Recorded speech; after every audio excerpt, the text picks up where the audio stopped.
ही घटना 28 जानेवारी रोजी महाराष्ट्राचे उपमुख्यमंत्री अजित पवार यांच्या बारामतीमध्ये घडलेली आहे। बारामतीमध्ये 4 मोठ्या जाहीर सभा आयोजित करण्यात आल्या होत्या। निवडणुकांचे वातावरण असल्याने ते पूर्ण ताकदीने प्रचार करत होते। सकाळी 6 वाजता आपल्या मुंबईतील निवासस्थानी उठून दैनंदिन कामे आटपून ते जुहू विमानतळाकडे रवाना झाले।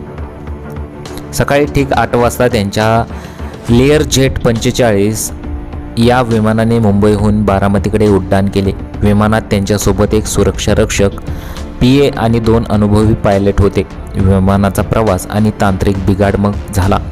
मुंबईत आकाश ढगाळ असले तरी बारामतीमध्ये हवामान स्वच्छ होते। विमान पुण्याच्या हद्दीत शिरले तेव्हा सर्व काही सुरळीत होते। अजित पवार आपल्या आगामी भाषणाबद्दल सहकाऱ्यांशी चर्चा करत होते। मात्र बारामती विमानतळापासून काही किलोमीटर अंतरावर असताना विमानाचा आवाज अचानक बदलू लागला। विमान लँडिंगसाठी हळूहळू खाली येत होते। सुमारे 900 ते 80 फूट उंचीवर तेव्हा अचानक विमानात मोठी तांत्रिक बिघाड झाला। मग विमान 500 फुटांवर असताना वैमानिकाने एअर ट्रॅफिक कंट्रोलकडे म्हणजे ATSC मेडे हा आणीबाणीचा संदेश पाठवला।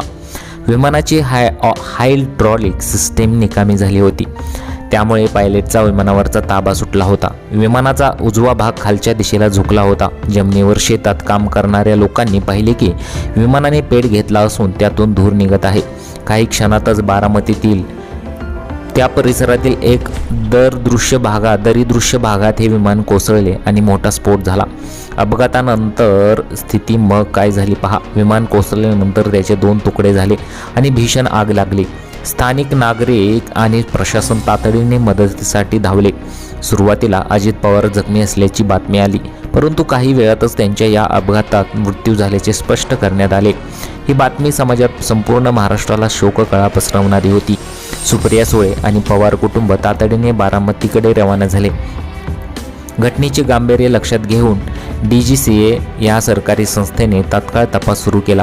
ब्लॅक बॉक्स आणि विमानाचे अवशेष तपासून हा अपघात केवळ तांत्रिक बिघाड होता की त्यामागे काही वेगळं कारण होते याचा शोध घेण्याचे आदेश देण्यात आले आहे। पंतप्रधान नरेंद्र मोदी यांनीही या घटनेचा अहवाल मागवलेला आहे। सोशल मीडियावरती या घटनेचे व्हिडिओ प्रचंड व्हायरल झालेले आहेत।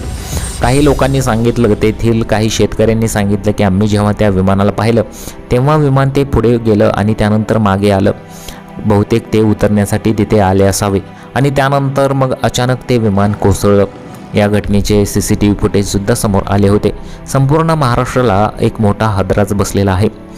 आता याच्यामागे नक्की काय कारण होतं, त्या ब्लॅक बॉक्समध्ये नक्कीच ते सर्व रेकॉर्ड झालं असावं। तुम्हाला काय वाटतं? तुमच्या प्रतिक्रिया जरूर कळवा।